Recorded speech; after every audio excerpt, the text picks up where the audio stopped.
nossa sabedoria, mas o nosso socorro vem do Senhor. Então declare no seu lugar: como eu amo seu nome, tens o nome mais lindo que eu conheço. Como eu amo seu nome. Declare que você ama o nome dele. Como eu amo seu nome, tens o nome mais lindo que eu conheço. Como eu amo seu nome. Esconda-me em ti, esconda-me em ti, nas asas do seu amor. Declare no seu lugar que Deus essa noite possa esconder a sua vida nele. Esconda-me em ti, esconda-me em ti, nas asas do seu amor. Seu esconderijo.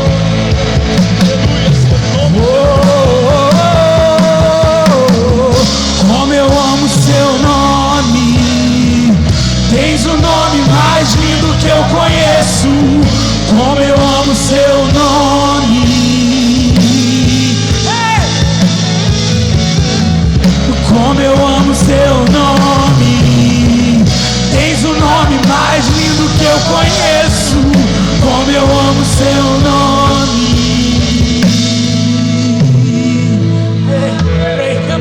Amém, queridos? Deus tem sido bom conosco. Ele tem sido o nosso esconderijo, o nosso refúgio, a nossa ajuda. Agradeço o Ministério de Louvor pela ajuda, tá bom? Peço só que alguns instrumentistas fiquem para me ajudar com o fundo. Mas Deus tem sido o nosso refúgio, a nossa fortaleza, socorro bem presente, sempre presente na hora da angústia. Por isso a gente não teme nada. Esse salmo é muito bonito. E eu gostaria que vocês pudessem me acompanhar hoje, essa noite. Tivessem paciência comigo. Vai ser uma breve palavra. Os irmãos já podem se assentar e abrir as suas Bíblias, sabendo que a chave de tudo, como esse louvor falou, é ter Deus como esconderijo e saber que, muito mais do que o esconderijo, nós temos que amar o nome dele. Não uma troca, mas é uma reciprocidade, né? Eu gostaria que vocês pudessem abrir suas Bíblias no livro de Mateus 9.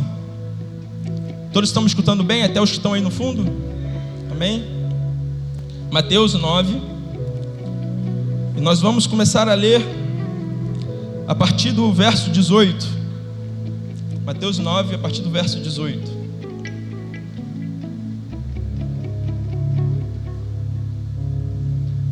E assim diz o texto. Mateus 9, verso 18. Dizendo-lhes ele essas coisas, eis que chegou um chefe e o adorou, dizendo: minha filha faleceu agora mesmo, mas vem, impondo-lhe a tua mão e ela viverá. E Jesus, levantando-se, seguiu-o, e os seus discípulos também. Repita comigo: Jesus, levantando-se, seguiu-o, e os seus discípulos também. Uma pergunta que eu quero fazer: Jesus se levanta por causa de um problema dele? Por um pedido de si mesmo, por uma vontade própria? Jesus se levanta por um pedido de uma pessoa que estava passando por uma adversidade. É uma pessoa que nunca tinha tido contato até então, por registro bíblico, com ele antes. Era uma pessoa que tinha se apresentado a ele inicialmente por um primeiro contato. Mas um pedido de uma pessoa com o coração quebrantado pode fazer Cristo sair do seu descanso e se levantar para um problema que nem é dele, mas é um problema que é meu e é seu. Jesus se levanta, não somente com um ato físico, porque quando chamam Jesus aqui, e eu vou falar isso mais tarde, chamam Jesus não para se levantar para resolver um problema numa casa, como carpinteiro. Chamam Jesus para resolver um problema de morte. Ou seja, Cristo se levanta não apenas fisicamente, mas espiritualmente, não para enfrentar apenas um demônio, mas para enfrentar a morte, o inimigo que ele teria que enfrentar logo mais tarde para salvar a minha e a sua vida. O levantar de Jesus aqui não dispõe dele apenas uma coragem física e um exercício físico, mas uma coragem e um ímpeto espiritual para resolver um problema de uma pessoa que até então ele estava tendo um primeiro contato. Aí nós vemos o amor de Deus para a nossa vida. Aí nós vemos da onde que vem o nosso esconderijo, o nosso socorro bem presente na hora da angústia. Porque mesmo que uma filha morra, porque mesmo que as circunstâncias se abalem e acabem com a nossa paz, Existe um Deus que, se nós procurarmos e buscarmos acessá-lo, Ele tem o poder de se levantar não apenas fisicamente, mas mover o mundo espiritual para até que a morte seja necessário, Ele possa parar a sua ação. Esse é o nosso Deus. E esse texto as pessoas passam e acham que Cristo apenas se levantou, mas no mundo espiritual havia sido lançada uma mensagem. A morte já estava cantando a sua vitória, mas a partir do momento que Cristo se levantou, direcionando um caminho, uma missão de ressuscitar aquela menina, a morte já sabia que a sua vitória havia sido perdida. A morte já sabia que o resultado da sua ação não seria eficaz, porque Cristo se levantou. E o levantar de Cristo não é apenas uma ação física, é uma ação espiritual. Queira eu e queira você que Cristo se levante essa noite para as nossas vidas, se levante essa noite para curar a nossa família, para resolver os problemas de nosso trabalho, para resolver as circunstâncias da nossa vida, porque se Ele se levantar, já é anunciado no mundo espiritual, não apenas um sinal, mas uma realidade de um milagre. E continua o texto. Vamos ler então. E eis que Jesus, levantando-se, seguiu, e os seus discípulos também. E eis que uma mulher que havia já 12 anos, padecida de um fluxo de sangue, chegou por detrás dele e tocou na orla de sua veste. Repita comigo: orla de sua veste. O que é a orla das vestes? Alguém que sabe me informar? É a parte de baixo, a extremidade da veste de uma pessoa. Depois a gente vai aprofundar um pouco disso. A orla das vestes era um mandamento de Deus para o povo de Israel. A Bíblia declara bem, de forma clara, no Pentateuco, que as pessoas tinham que ter orlas nas vestes. E nas suas vestes tinham que ter algumas coisas que simbolizaria a lei de Deus. E com isso eles lembrariam da lei do Senhor, e lembrariam que Deus os tirou do Egito. E tirando-os do Egito, o Senhor o fez povo dele. Ou seja, quando aquela mulher ela toca na orla das vestes de Cristo, ela não toca em qualquer coisa, mas ela toca num sinal de propriedade de Deus para com o homem. Ou seja, ela está tocando na orla que simboliza que o povo de Israel pertence a Deus. Ela está tocando em algo que descreve, que quebra o decreto que a doença dela dava sobre ela, que era um decreto de isolamento social, que era um decreto de falta de pertencimento. Então, quando ela age por fé, aquilo que tinham decretado na vida dela cai por terra. Quando eu e você agimos por fé, aquilo que decretaram nas nossas vidas, sejam por maldições, sejam por palavras contrárias, sejam por mal profissões de palavras, cai por terra, porque existe uma aliança de Deus para conosco, e essa aliança ela não pode ser impedida por qualquer decreto humano. E continua o texto. E ela dizia consigo mesmo: se eu tão somente tocar a sua veste, ficarei sã. Ela tinha uma doença que era crônica. Doença crônica não tem cura. Se você ficar, de forma geral, tá? Se você ficar hipertenso, crônico, essas pessoas aqui que falam, tô pré-diabético, cara, se cuida, porque se ficar diabético crônico, você vai retardar os efeitos colaterais que pode ter na sua vida. Curar, a gente não tem cura para isso. Ela estava com uma doença crônica, não tinha cura. Ela poderia já ter gasto o seu dinheiro com muitos médicos, mas nada tinha resolvido porque era uma doença crônica. Mas ela, mesmo vivendo 12 anos, ou seja, ela tinha uma familiaridade com a doença. Que será que eu e você já nos acostumamos e já aceitamos por termos uma familiaridade, por acharmos que já é algo comum, por acharmos que já é algo familiar? Talvez a situação do seu casamento está destruído há tanto tempo que você já se acomodou com isso, acha que é normal, e todos os dias você vem na igreja e vê Cristo passando aqui. Talvez a situação no seu trabalho, você ganha pouco, você recebe pouco, e eu não digo que isso é ruim, mas eu acredito num Deus que pode fazer muito mais daquilo que nós pensamos, daquilo que nós imaginamos, e você vive com essa familiaridade com o seu problema todos os dias, e você tem aceitado isso. Mas existe um Deus que tem o poder de mudar uma doença de 12 anos, que tem poder de mudar uma morte, e se você tiver fé no seu coração e acreditar, você tocando na orla da veste dele, haverá proeza saindo dele, e um milagre vai acontecer. E continuou o texto. Esse texto é muito bom, estou gostando dele. E Jesus, voltando-se, vendo, disse: tem ânimo. Uma mulher que era isolada, sozinha, nesse momento tem uma multidão olhando para ela, o chefe da sinagoga olhando para ela, e o próprio Cristo falando com ela. Essa mulher por 12 anos possivelmente não era vista por ninguém. Por um ato de fé, de repente, ela passa a ser olhada por todo mundo. E recebe uma palavra que tem de bom ânimo. No original significa tenha coragem. Fé e coragem andam juntos. Acreditar e não agir não ajuda em nada. A fé sem obras ela é morta, ela não é eficaz. E Cristo fala com ela: tem bom ânimo, filha, pois a tua fé te salvou. E imediatamente após essa palavra a mulher ficou sã. E Jesus, chegando à casa daquele chefe e vendo os instrumentistas e o povo em alvoroço, disse-lhes: retirai-vos, porque a menina não está morta, mas dorme. E riram-se dele. E logo que o povo foi posto fora, entrou Jesus e pegou-lhe na mão, e a menina se levantou. Espalhou-se aquela notícia por todo aquele país. Repita comigo: retirai-vos, que a menina não está morta, mas dorme. E riram-se dele. E logo que o povo foi posto para fora, repita comigo: e logo que o povo foi posto para fora, entrou Jesus e pegou-lhe na mão. A falta de fé nos impede de vivenciar e de participar de milagres. Aquele povo não viu o milagre da ressuscitação, porque riu durante uma palavra de ânimo que Cristo deu para eles. A falta de fé nos impede de vivenciar milagres e nos impede de participar de milagres e entrar para a história. Quem estivesse ali iria ver a morte sendo derrotada e vencida por Cristo. Iria ver o mundo espiritual se movendo por uma vida. Iria ver cadeias sendo quebradas, mas por falta de fé, eles foram impedidos. E o interessante é que uma mulher isolada, sozinha, teve fé. E pessoas na casa de um chefe não tiveram. Às vezes as aparências enganam, às vezes aonde nós achamos que é no lugar onde tinha o chefe da sinagoga, que era o líder espiritual, onde tinha os instrumentistas, que nós achamos que nós vamos encontrar fé, não é ali que encontraremos. Ali talvez vai ter risada. Cristo estava na casa de um chefe da sinagoga, de um líder espiritual, de um líder também político, com instrumentistas que o receberam, mas eles riram. E uma mulher simples, isolada e sozinha, acreditou que apenas em tocar seria salva, seria sã, ficaria sã.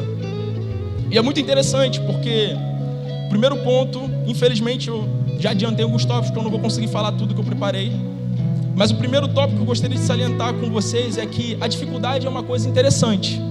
Podem só aumentar um pouquinho do meu retorno, não sei se estão me escutando bem, estão me escutando bem aí atrás, né? Mas a dificuldade é uma coisa muito interessante, porque a dificuldade ela tem a capacidade de unir pessoas diferentes em situações semelhantes. A gente vê ali naquele momento que, por uma dificuldade, um chefe da sinagoga e uma mulher recebem a oportunidade de ter uma única salvação, que é Jesus. Ou seja, independente da condição social e financeira de cada um, ambos estavam com um problema e ambos procuraram no mesmo lugar uma solução.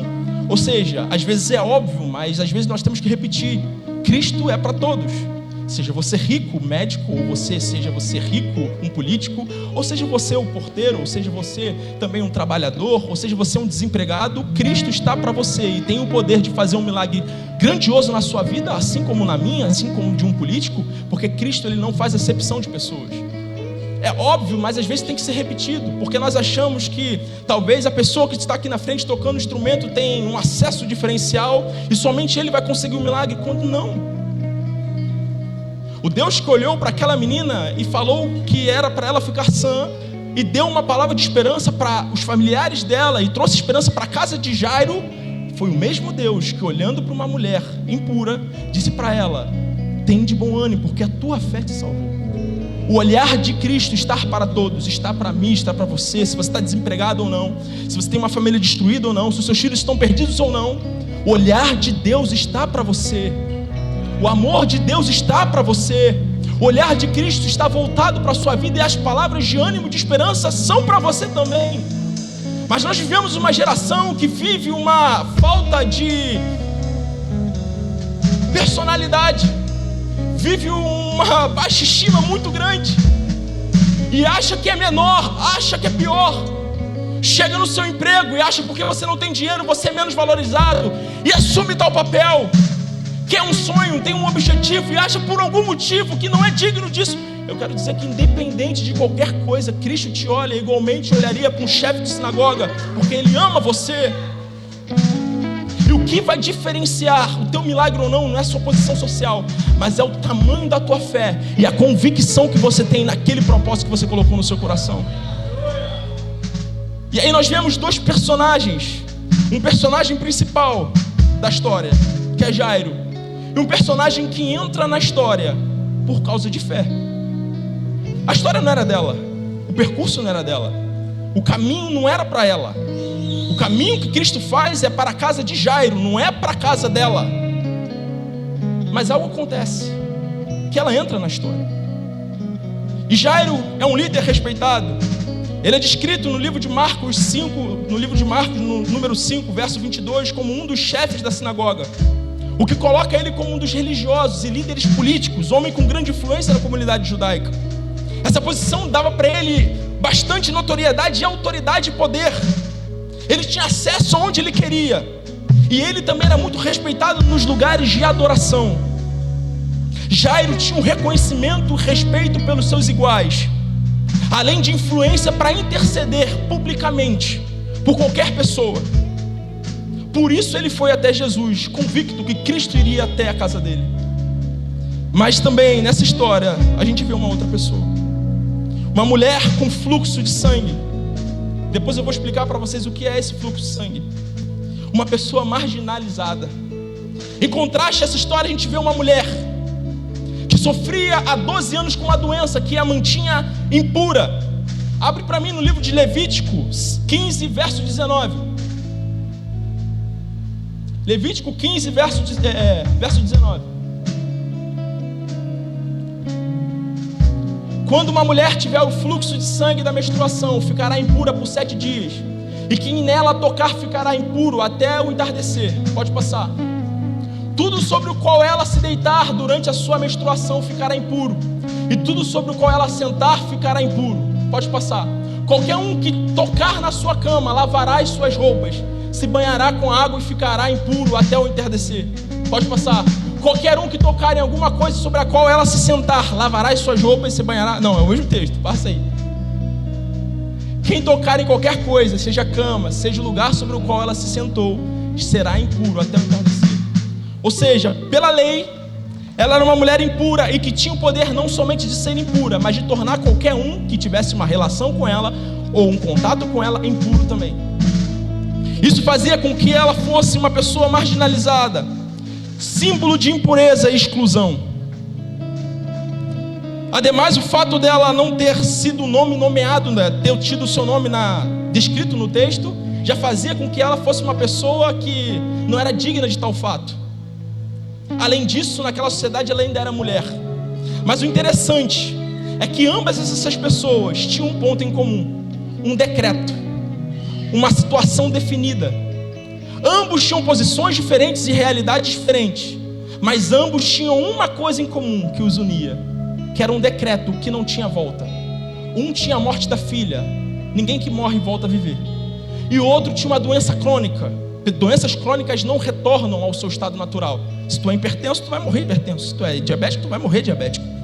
Ambos tinham um decreto irreversível. E esse decreto irreversível, essa dificuldade, une os dois diante de Cristo. Então, levantou-se e foi com ele. Cristo foi com quem? Com Jairo. Na minha versão diz: levantando-se, seguiu. O caminho era de Jairo. E se Jairo guiou Cristo é porque ele já conhecia o caminho, certo? Ninguém guia uma pessoa se não conhece o caminho pelo qual está indo. E se ele conhece o caminho, quer dizer que ele já fez aquele trajeto. Se ele já fez aquele trajeto tantas vezes, o que mudaria dessa vez? Que dessa vez ele não estava indo sozinho. Quando a gente encontra com Cristo, o trajeto que a gente faz sozinho, a partir de então a gente não continua fazendo sozinho, porque dessa vez a gente tem a companhia de Cristo. O trajeto se torna diferente.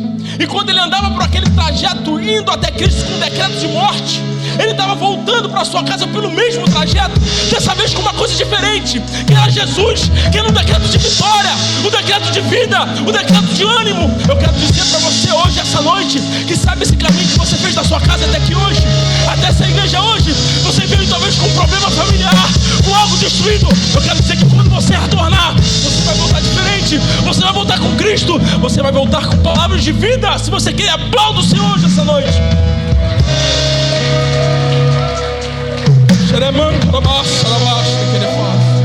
Tinha um decreto, tinha um trajeto, mas estava diferente. Dessa vez Jesus se levantou e ele foi com ele. Se Jesus está comigo, irmão, eu vou andar com todo o estilo do mundo. Eu vou levantar meu pescoço, meu peito. Acabou morte, acabou problema, não estou nem para nada. Vambora. Ele está com a solução. O caminho de retorno para casa era de Jairo, e apenas dele. A filha era de Jairo, mas ao ir ter com Jesus, um problema que era de Jairo, fez Cristo se levantar e moveu a atenção de Deus aos problemas do Jairo. A conjunção que tem no texto "e" indica uma reação entre o pedido de Jairo e a ação de Jesus. Quando a Bíblia diz que Jairo chega até Jesus e pede a cura, no início do verso 19, a gente tem uma conjunção "ele" que conecta esse pedido com uma ação. Ou seja, a ação de Deus, a ação de Cristo nesse momento estava totalmente ligada a um pedido. Aí a gente vê a importância de uma oração, a gente vê a importância de falar com Deus, porque um pedido pode mover Deus a enfrentar, não uma coisa simples, a enfrentar a morte ao nosso favor. Olha esse poder dessa palavra. O levantar estava totalmente conectado ao pedido, sabe? E muitas vezes nós achamos que os nossos pedidos não têm valia nenhuma diante de Deus. A gente acha que quando a gente pede algo para o Senhor, Ele não está nem aí. Quando a gente olha e se atenta aos detalhes da Bíblia, a gente vê que cada ação, que cada provisão, seja Deus te livrando hoje, te dando vida hoje, seja Deus hoje ainda preservando esse seu marido problemático, mas está preservando ele com vida, seja Deus ainda preservando o seu trabalho, seja Deus preservando a sua família, a sua casa, cada ação que Deus tem feito tem junto de si um pedido, que é o teu pedido. Eis aí a importância. E o levantar de Jesus representou isso tudo. Quando Cristo levanta, o percurso que Jairo fazia sozinho já não é mais feito, depois que ele compartilhou. E aí vem uma coisa interessante: os discípulos vão com Cristo. Quem Jairo pediu ajuda? A quem Jairo pediu? Quem sabe aqui me responder?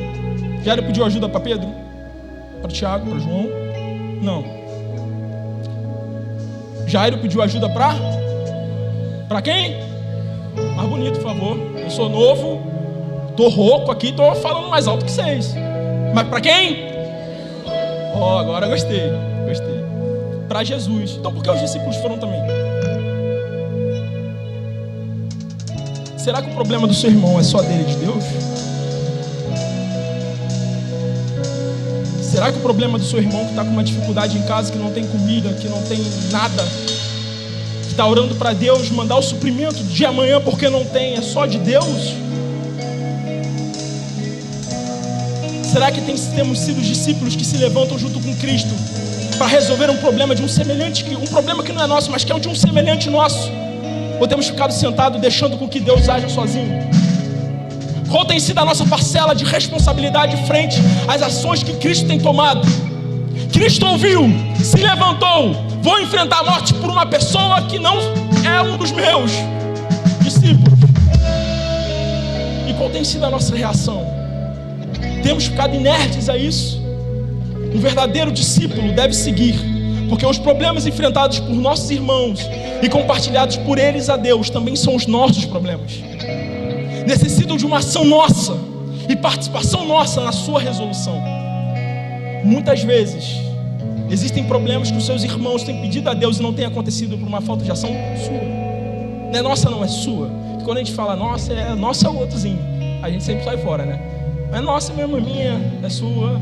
E faz parte. Mas existe uma necessidade de uma mudança. E essa mudança ocorreu. Os discípulos se levantaram para enfrentar a morte. Eu fico assustado com isso. Não sei se os irmãos ficam. Você se levantar para ir consertar uma casa, se levantar para ir ali jogar um videogame, ou fazer um churrasco, é tranquilo. Vamos ali na casa do irmão para ajudar ele. Jefferson, bora ali, Jefferson, jogar um videogame ali na casa do nosso parceiro aí. Vamos. Mas Jefferson, vamos ali que a filha do parceiro morreu e a gente tem que ressuscitar ela, a gente vai ter que enfrentar a morte no mundo espiritual. Vamos lá. Olha a diferença disso. Olha a necessidade de amor que isso tem que ter.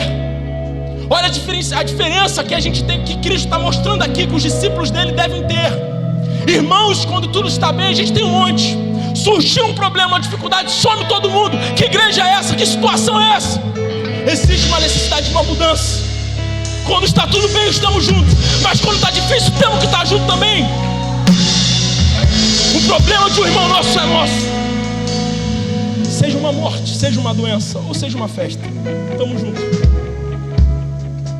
E aí, de repente, nessa história, Jesus se levantou. Está igual o time do Santos ali. O time do Santos, não comparando, Deus que me perdoe, uma blasfêmia aqui. Mas sabe aquele time que tem um montão de gente ruim, pereba, mas tem um craque ali? Hoje é o time do Santos, né? É tipo um montão ali de caneludo, e surgiu o Neymar e todo mundo tá achando que o cara vai ser campeão. E eu acho que pode ser mesmo. Que o Neymar tá na jogada ali, o cara é o 10, ele vai resolver, e tá todo mundo com esperança. Comparando, não comparando, porque Cristo é incomparável, tá? Mas é só pra vocês identificarem. Tá um montão de caneludo, mas Jesus está no meio, isso basta. Mas eu não sei resolver esse problema, eu não tenho capacidade para abrir essa empresa. Mas Cristo está contigo, basta. O 10 e faixa está com você, basta. Eu não tenho capacidade de resolver o problema do meu casamento, já tentei de várias formas, sou um caneludo em relação. Cristo está contigo. Ele se levantou para ir com você. Então o que você está esperando? Eu não tenho capacidade de passar nessa prova. Ele está contigo, ele já te deu a palavra. Ele falou que iria. Ele se levantou. O que você está esperando? Irmão, eu não quero nem saber.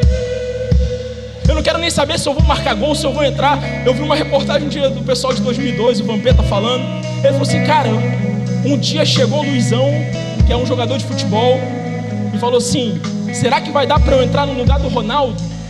O Vampeta disse que puxou, ele falou assim, cara, fica quieto, não entra no lugar de Ronaldo. Se você entrar, a gente vai perder. Irmão, deixa ele jogar, porque a gente vai ganhar de qualquer jeito. Deixa ele jogar lá, resolver, que a gente vai sair na foto de campeão mundial. E é verdade. A gente é ruim, a gente é falho, é pecador. Mas a gente tem um Deus que resolve tudo, que vai resolver a parada. Você sendo ruim ou não, você sendo caneludo ou não, Deus vai resolver a parada. Isso basta. E na foto vai estar lá você, segurando o milagre junto com ele. É isso aí, pô. É interessante isso aí. Mas no meio dessa história, então, surge uma mulher. Essa mulher, ela tinha uma doença há 12 anos, já falei com vocês. Vocês já lembram? Essa doença, que era uma menorreia que ela tinha crônica, que é um fluxo menstrual excessivo e prolongado, fazia com que ela ficasse sozinha. A gente leu ali o texto de Levítico que dava essa lei. E ela tinha algumas condições que poderiam justificar essa doença. Desde de um leiomioma uterino, que é um tumor benigno, até talvez um câncer, que poderia justificar isso. Mas a causa não é detalhada, porque para Deus a causa talvez não importa. Se é um tumor benigno ou maligno, para Ele não tem diferença, porque Ele vai chegar para resolver. É interessante que a Bíblia não descreve a causa do problema dela, ela descreve a manifestação. O fluxo de sangue não é a causa, ele é uma consequência de um problema sistêmico dela. A febre não é causa de nada, a febre é uma consequência de uma ação do seu sistema imunológico no teu corpo. Existe talvez antígenos que entraram no teu corpo, bichos do mal, para vocês entenderem melhor, e o teu corpo está tentando destruí-los com a febre. Ou seja, a febre é uma consequência, não uma causa. O fluxo dela, contínuo de sangue, que a fazia ser impura, era uma consequência. Mas Cristo nem se importa com a causa. Ele não pergunta o que estava acontecendo com ela, qual era o diagnóstico dela para aquele problema, porque para Ele não importa. Para Ele não importa qual é o motivo do teu casamento está dando errado. Para Ele talvez importa por amor a você, mas Ele, na hora de resolver, Ele não vai nem olhar para isso. Porque para Ele, sendo um motivo grande ou pequeno, seja um tumor maligno ou benigno, para Ele tudo vai ter que se dobrar diante da palavra. Vai ter que ter cura, seja uma morte ou seja uma doença, seja um problema de casal ou seja uma falta de emprego, vai ter solução com Ele. A Bíblia nem descreve o motivo. Às vezes a gente perde tempo demais tentando entender a causa. ao invés de buscar nele a resolução do nosso problema. Ficamos tentando procurar, caçar. Por que aconteceu isso? Por que aconteceu aquilo? Por que minha loja não está funcionando? Por que o casamento não está indo para frente? Por que eu ainda não passei nessa prova? Quando a causa não importa. Eu não passei, Senhor. Eu quero a Tua palavra para resolver esse problema. Eu não passei porque eu não tenho dinheiro, porque eu não posso, eu não consigo abrir essa loja porque eu não posso, porque eu não tenho dinheiro, porque eu não tenho condição. Não importa. A causa, nesse momento, diante de Cristo, não importa. Porque ambos, seja falta de dinheiro, seja um tumor, seja morte, vão ter a mesma resolução e o mesmo final, que é a vitória de Cristo e a nossa vitória junto com Ele. E ela tinha então essa causa, e ela decide tocar na veste de Jesus. Abre para mim, por favor, no livro de Números 15, número 37. Números 15, 37.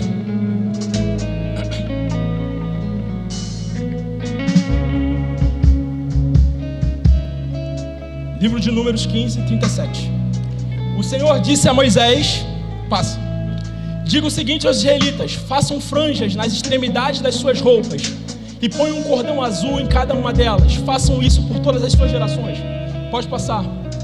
Quando virem essas franjas, vocês se lembrarão de que devem obedecer a todos os mandamentos do Senhor e de que não devem se prostituir, nem seguir a cobiça do seu coração, nem dos seus olhos. Pode passar.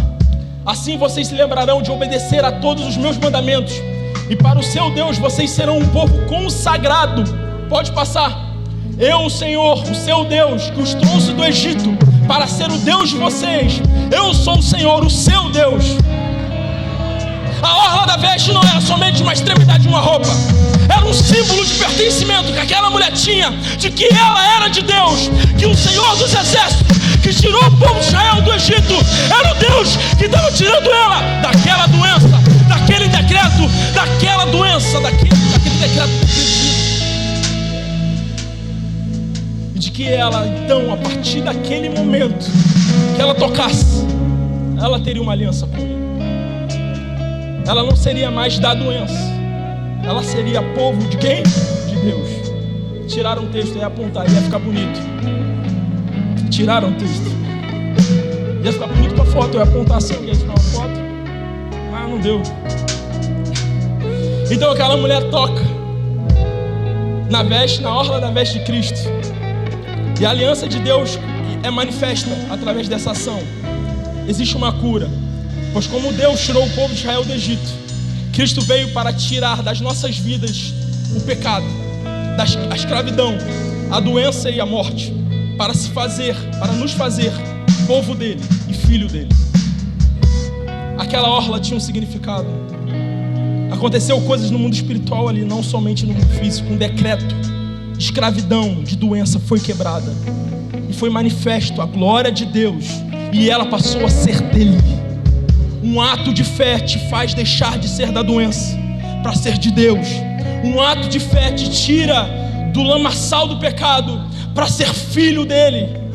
Um ato de fé muda a história e faz com que daqui a 2000 anos um jovem esteja falando de você. Quando ela fala veste, no versículo posterior, que ela fala: se tão somente tocar na sua veste, o termo que é utilizado do grego original é rinat eon. Esse termo significa uma vestimenta. Ela não especifica se era uma vestimenta sacerdotal, ela só especifica que era uma vestimenta. Então eu consigo entender que a sua crença de cura não estava ligada às vestes de Jesus, porque ela não especifica que roupa era aquela. Ela fala: é uma veste.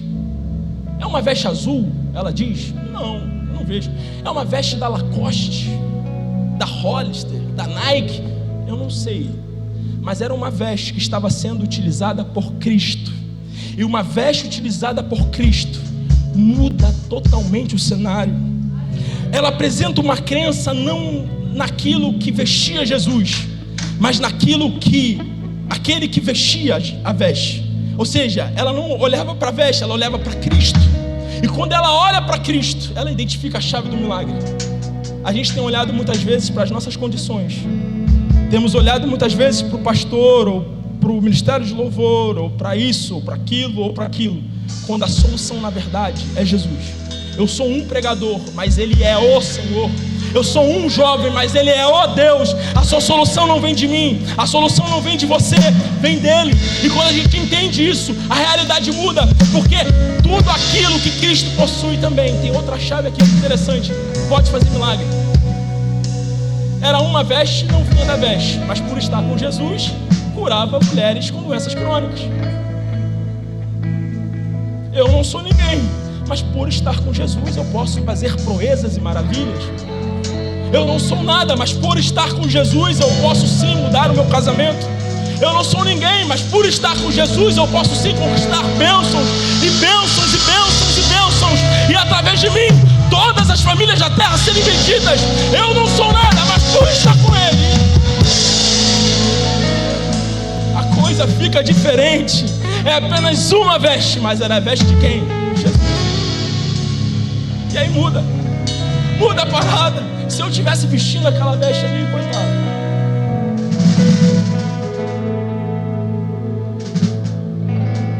Quando a gente olha o verso 20, e eis que uma mulher que já via, né? A gente vê ali uma conjunção que manifesta uma adição que diz com que ela não participava da história, ela começa a participar pela fé. A fé, ela tem o poder de trazer à realidade algo que não existia e de fazer com que uma história nova seja escrita. Ela estava impura e atingida por uma condição que a fazia ser retirada e afastada da sociedade. Bem diferente de Jairo, um contraste brutal dentro dessa história, desse enredo. Mas como Jesus Cristo veio para todos, ela vive um milagre. Por um ato de fé, uma mulher que não era vista por ninguém, passou a ser olhada por Cristo. E pela fé, aquela mulher teve um milagre sendo realizado na frente de um homem poderoso como Jairo e de uma multidão. Agora vem a chave. Ações movidas pela fé, que são realizadas em secreto. Ações movidas pela fé, que são realizadas em secreto, nos fornecem milagres reconhecidos em destaque. Quando ela vai tocar na orla da veste, ninguém poderia vê-la, porque ela estaria descumprindo a lei e ela seria punida. Ou seja, a ação de fé dela foi aonde? Em secreto. Mas quando ela toca e Cristo sente que dele saiu virtude, e ele olha para ela, não só Cristo olha para ela, Jairo também e a multidão que o seguia, os discípulos, todo mundo. E ela então recebe uma palavra de ânimo. Uma mulher que recebia um decreto de morte recebe uma palavra de ânimo na frente da multidão inteira. Depois de receber a palavra de ânimo, ela diz o quê? A tua fé te salvou. A fé dela é reconhecida. E depois de ser reconhecida, Cristo diz o quê? Você ficou sã. O decreto que havia sido feito por uma condição e pelos homens, que os homens tinham dado a ela, é desfeito na frente de uma multidão. Por uma ação em secreto, por uma oração no quarto, houve um milagre na frente da multidão. Ações de fé em secreto têm o poder de mudar e não mudar em secreto. A gente lê o Salmo 23, é maravilhoso. As pessoas entendem isso de forma errada. Preparas uma mesa para mim na presença dos meus inimigos. Eu quero dizer para você, as pessoas acham, é porque Deus vai me exaltar. Não, aquele milagre dela ali era um testemunho necessário para a missão de Cristo. Quando Cristo se levanta para curar uma menina que estava sendo morta, na trajetória é complicado. Cristo te deu uma palavra, existe uma promessa de Deus para a sua vida, mas entre a palavra e a realização é um caminho duro. E muitas vezes nessa trajetória nós estamos desestimulados. Mas Cristo sempre tem o poder de levantar uma pessoa com fé para se tornar um exemplo do poder dele para aqueles que estão ainda na trajetória. Aquela mulher ainda estava sendo curada, mas ela se serviu de testemunho para Jairo e para a multidão, que existe um Deus que muda decretos, que existe um Deus que muda situações. Eu quero te convidar hoje, nessa noite, para você agir pela fé, para você ser transformado pela fé, porque a sua fé vai gerar milagre e notoriedade para ser usado como testemunho para a vida de outras pessoas. E sabe o que é o mais legal? possivelmente aquela ação de uma mulher impura serviu como ânimo para um homem poderoso como Jairo. A partir daquela trajetória, uma mulher que ninguém queria ser como igual, possivelmente, eu não estou afirmando com certeza, estou conjecturando, e o texto me dá abertura para isso, se tornou um alvo de desejo. Porque assim, Jairo ele já tinha tido a cura? Não. Mas aquela mulher sim. Que Deus faça com a minha filha o que fez com ela. Ela se tornou um ponto de referência pela fé. Uma mulher que ninguém gostaria de ter por perto se tornou um ponto de testemunho. Você entende o que é isso? Quando a gente olha a história lá durante da Bíblia, a gente vê uma mulher que era uma prostituta. Era uma prostituta, Raabe, uma mulher com péssimo testemunho, mas que está no rol dos homens, das mulheres de fé, no livro de Hebreus. E ela, pela fé, escondeu os espias de Jericó. E pela fé, essa mulher entrou para a genealogia do próprio Davi, de Cristo. Vocês entendem o que a fé tem poder de fazer? A fé transforma prostitutas em mulheres honradas. A fé transforma decretos de morte em decretos de vida. A fé tem o poder de fazer uma pessoa que é mau testemunho se tornar um bom testemunho. E o que a gente tem esperado para utilizar essa fé? Pergunta para ele: o que você está esperando? O que você está esperando para usar a tua fé? E por um ato de fé, aquela mulher que não era vista foi curada. Só que existe um contraste aqui muito interessante no texto. A gente vê Cristo exaltando a fé. Se vê uma mulher sendo reconhecida, uma fé que mudou uma realidade. Mas quando a gente chega na casa do homem de Deus lá, do chefe da sinagoga, com os instrumentistas, abre para mim aí, por favor, se puder, no verso 23 do Mateus 9, 23. E assim diz aqui, ó: e Jesus, chegando à casa daquele chefe e vendo os instrumentistas, né, vendo os levitas, chegou na casa do chefe, do líder da sinagoga, e viu os flautistas e a multidão agitada. Ou seja, o milagre de uma foi por um secreto. Ela teve que ir até o chão, e foi um ato de fé. Jesus chegou em um cenário diferente, totalmente contrastante. É o que eu estou querendo dizer, são histórias muito diversas, muito separadas, mas que se unem por um propósito, que é Deus. Você vê que Deus pode unir muitas coisas que são bem distantes, né? Você vê o poder de Cristo. Então assim, a multidão estava agitada. Só que diferentemente, Cristo ele tem que mudar o cenário para realizar o milagre. Enquanto aquela mulher ela chegou e tocou e teve um acesso, nesse cenário ele teve que mudar. Nessa situação ele teve que mudar, porque Cristo vai operar de forma diferente, situações diferentes. Ele chegou na casa de um homem de Deus com flautistas e uma multidão. Aquela mulher estava sozinha. O cenário teve que ficar diferente. Pode passar para mim? Olha que interessante. E disse Jesus: saiam, a menina não está morta, mas dorme. Todos começaram a rir. Eu falei com você que a falta de fé nos impede de vivenciar um milagre. Mas além disso, a gente vê Cristo controlando o cenário e igualando novamente as situações. Aquela mulher foi curada, a mulher do fluxo de sangue foi curada sozinha, tocando. Passa o verso. Depois que a multidão se afastou, ele entrou e tomou a menina pela mão. Uma menina que tinha flautistas, o chefe da sinagoga e uma multidão, passou a ficar sozinha com uma mulher do fluxo de sangue. Independente da situação, independente da condição financeira, Cristo quer comigo e com você uma intimidade. Ele quer comigo e com você algo íntimo, a sós. E o milagre para acontecer vai mudar o cenário para isso. Muitas vezes para o milagre acontecer ele vai tirar pessoas de perto de você. Muitas vezes para o milagre acontecer ele vai ter que te retirar de ambiente. Mas se ele estiver no negócio, pode sair os flautistas, pode sair o chefe da sinagoga, pode sair o homem mais rico do negócio. Se abrir uma loja, um sócio quer ir embora, você está com a sua casa, o marido meteu o pé, não importa quem foi embora, não importa o que você perdeu, Cristo está no negócio, vai acontecer.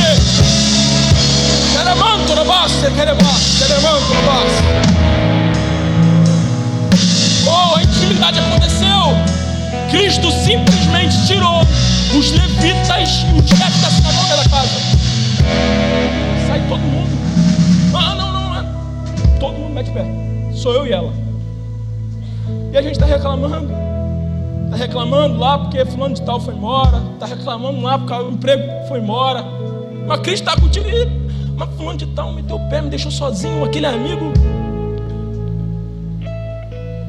O cenário mudou para o milagre acontecer. Estava no propósito eles irem embora. E aí? Se não saíssem, não ia ter um milagre. Por quê? Depois que a multidão se afastou, aí ele tocou nela. A multidão teve que ir embora, porque depois que ela se afastou, ele tocou. E aí? O que você prefere? A multidão, os flautistas, o chefe da sinagoga ou Jesus? Porque os flautistas vão estar alvoroçados. No verso anterior diz, eles estavam alvoroçados. Falavam e nada faziam. Mas quando Cristo entrou na parada, ele chegou para resolver. E quando eles ficaram com ela, talvez por horas e dias, chefes da sinagoga e flautistas, sem resolver nada, Cristo em um momento resolveu. Esse problema que você está esperando o seu chefe resolver, e que muitas vezes agora você está se lamentando que você foi mandado embora, Cristo em um momento ele vai resolver se você aceitar a situação. Esse problema que há anos você está tentando resolver, que o médico não resolve, Cristo em um momento ele pode resolver. E um momento em apenas um toque ele pode se resolver. Sabe por quê? Porque depois que ele tocou na menina e pegou ela pela mão, ela se levantou. E os que riram, e os que zombaram, os que estavam ali para não fazer nada, você vê a diferença. Enquanto Jesus Cristo tinha discípulos que o levantaram para ir com ele para resolver um problema, Jairo tinha pessoas que estavam ao seu redor para rir da possibilidade do seu milagre. Porque muitas vezes os nossos milagres não acontecem. Será que não é pelo contexto que a gente está inserido? Pelas pessoas que estão ao nosso redor? Quando a gente entrega o nosso caminho a Jesus, a gente entrega para Ele o poder de mandar dentro da nossa casa. E se Ele manda dentro da nossa casa, Ele vai mandar quem tiver de sair, sair. Ele vai mandar quem tiver de entrar, entrar. Se Ele manda no nosso trabalho, Ele vai mandar, talvez você sair de lá, Ele vai mudar o contexto. Mas no final, a menina vai se levantar, a morte vai vir à vida, a doença vai ser curada, porque Ele está no negócio. E esse texto é interessante. Quem tem sido as nossas companhias? Jesus privou aquelas pessoas por falta de fé de vivenciar o milagre. E ele, quando entrou na situação, ele não controlou apenas a situação da menina, mas ao mandar todos que estavam lamentando a morte, rindo de suas palavras de vida embora, ele controla toda a situação, criando um ambiente propício do milagre. E que ambiente propício do milagre é esse? Uma solidão. A mulher do fluxo de sangue foi curada sozinha, com um propósito interno, em intimidade com Cristo. A filha de Jairo foi curada em um ambiente propício para o milagre. Que ambiente era esse? Sozinha, em intimidade, dentro de um quarto com quem? Com Jesus. Qual é o ambiente propício para o meu e para o seu milagre?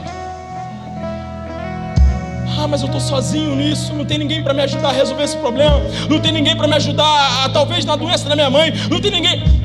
É um ambiente propício. Jesus está no negócio, então ele estando no quarto, o chefe pode ter ido embora, o chefe da sinagoga, os flautistas podem ter saído, mas se ele está, é um ambiente propício para o milagre, e a cura vai acontecer. E ele transformou o ambiente, e transformou as pessoas que estavam ao redor da menina. O contexto social dela foi mudado. As pessoas, alguns foram embora, outros ficaram, né? Mudou tudo. E é o nosso dever aceitar o controle de Deus e viver então o milagre. Entregamos o controle para Ele, mas nós não aceitamos que Ele mude o nosso contexto. Quando a gente aceita, a gente vive o milagre. Muitas vezes esse tem sido a única coisa que está faltando ali para a gente viver algo diferente. Vocês estão me escutando bem aí atrás, né? O milagre de Deus na nossa vida não é apenas um evento isolado, mas uma carta aberta de esperança para o mundo perdido. Passa o texto posterior e o ministério de louvor pode vir.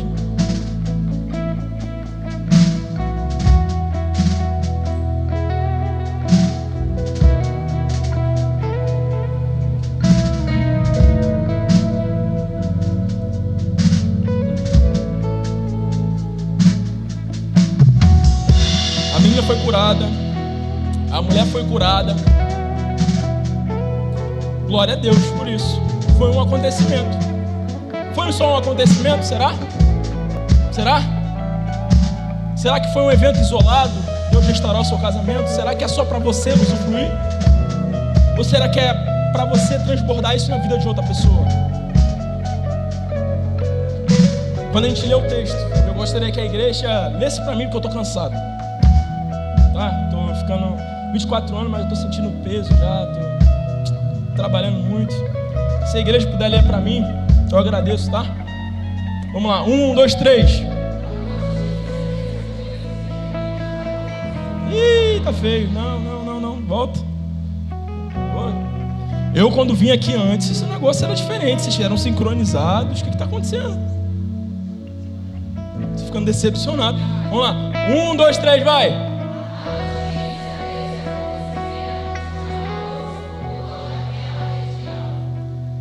Um decreto de morte se tornou uma carta aberta para toda uma região de que Cristo é o Senhor e Salvador e que somente nele temos vida. Eu peço que você se levante nesse momento, que apaguem as luzes. Eu quero dizer para você hoje, essa noite, que o decreto de morte que chegou na sua casa, na sua vida, na vida da sua família, a partir dessa noite vai se tornar uma carta aberta para o mundo todo ouvir, de que existe um Deus que muda realidades, que existe um Deus que muda vidas, e que existe um Deus que é o Senhor e Salvador desse mundo, que pode mudar e tirar e transformar uma mulher com fluxo de sangue em uma mulher honrada, uma filha que estava morta reviveu, porque Ele é o Senhor e Salvador das nossas vidas. O milagre de Deus em nossas vidas não é apenas um evento isolado, mas uma carta aberta de esperança para um mundo perdido e desacreditado. Viver de milagres é uma forma de pregação e evangelismo. Evocar e provocar milagres é uma forma de evangelizar. Crescer é uma forma de evangelizar. Ter um casamento bem sucedido é uma forma de evangelizar. Ter uma empresa de sucesso é uma forma de evangelizar. E se Cristo nos mandou pregar para este mundo, nós também temos que pedir para Ele milagres, porque milagres têm o poder de fazer toda uma região que antes estava rindo dele acreditar nele. A incredulidade foi desfeita por um milagre. Muitas pessoas da tua rua, no teu trabalho, no terão, a partir dessa noite, o cenário de fé é mudado na vida deles pelo milagre que vai acontecer na sua. Pessoas que antes riam de Cristo vão acreditar que Ele é Salvador, que Ele é Senhor. Declare neste momento.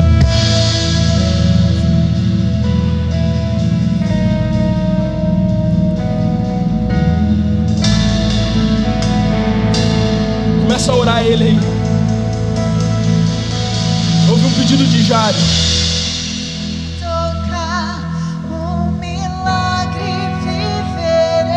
E o toque de Jairo trouxe, o pedido de Jairo fez ele se levantar. Hoje, essa noite, eu profetizo e creio pela fé que os ouvidos de Cristo estão atentos para o seu clamor. E o teu pedido vai fazer com que ele se levante ao seu favor. Cante ao Senhor nesse momento.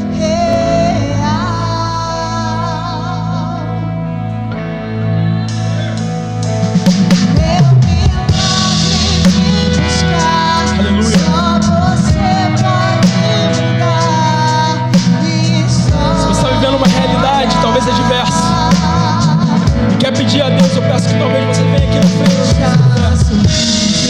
para entregar para Ele aqui o seu coração, os seus problemas. Você está vivendo um problema, talvez uma dificuldade, você quer que Ele ajude você, seja no seu lugar ou aqui na frente, venha aqui, entregue para Ele os seus problemas, a sua dinâmica que você está precisando de resolução.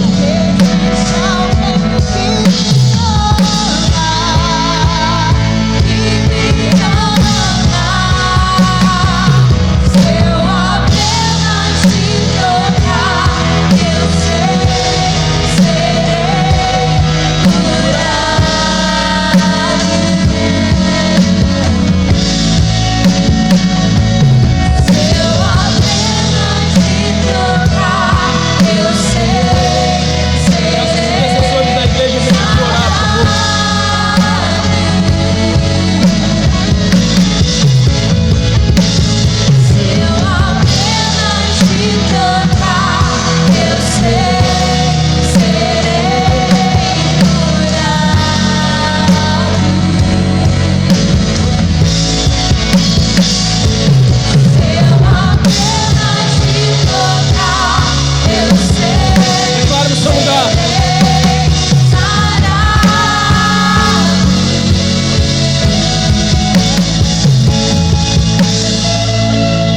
momento eu te entrego a vida de cada um, Senhor, seja que veio aqui à frente, ou que no seu íntimo, no seu lugar está enfrentando alguma dificuldade. Senhor, eu te entrego a minha vida, as minhas dificuldades. Senhor, os desafios que eu enfrento. Me faça entender que somente a Tua palavra basta. Que é a palavra que eu possuo, reis se moveram para ter, chefes de sinagoga se moveram para ter. E isso basta, porque eu posso ter tudo, mas se eu não tiver a Tua palavra, nada vai para frente. Senhor, te entregamos as nossas vidas, a nossa família, os nossos planos e projetos, e te pedimos, venha ao nosso auxílio, Senhor. Nós acreditamos que se pedirmos a Ti, e somente uma palavra Tua, apenas um toque em Ti pode curar. Muda realidades essa noite, Pai. Muda cenários essa noite. Pai, traz vida onde existe morte.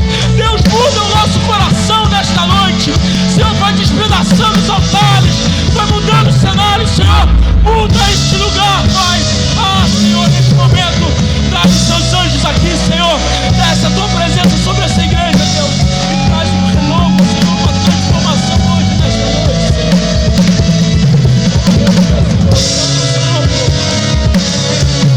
Pai, despedaça grilhões.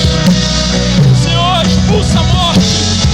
Senhor, quebra o seu decreto, Senhor. Muda a realidade. Pai, eu te peço nesta noite, Senhor, diante do Teu altar. Oh, Senhor, Tua palavra diz que a oração do justo tem muitos seus efeitos. Senhor, nós te pedimos hoje, muda a realidade neste lugar. Quebra o decreto, Senhor, despedaça grilhões. Cura doenças, Pai, desenganadas neste lugar. Pai, nós acreditamos numa unção de cura. Senhor, pessoas doentes aqui possam ser curadas em nome de Jesus. Senhor, famílias destruídas aqui, nós evocamos no mundo espiritual uma palavra. Senhor, nós acreditamos que se o Senhor estiver, segundo a Tua palavra, Senhor, a morte, Senhor, vai ser desfeita. Porque nós acreditamos, Pai, que aquele que crê em Ti, ainda que esteja morto, viverá. Ah, Senhor, abençoa os negócios, os sonhos que às vezes estão só na mente e no coração dos Seus filhos. Senhor, faça um milagre aqui hoje, esta noite. Senhor, derrama a Tua bênção, a Tua vitória, que o povo possa sair daqui, Pai. Que eu também possa sair daqui, Senhor. Todos nós, com algo diferente dentro de nós, Senhor. Que é uma palavra de vida. Acreditando, Senhor, como é o tema dessa mensagem, que a fé tem o poder de nos garantir uma nova oportunidade. Em nome de Jesus, Senhor, se nós choramos. Amém, amém. Amém, igreja. Glorifica o nome do Senhor.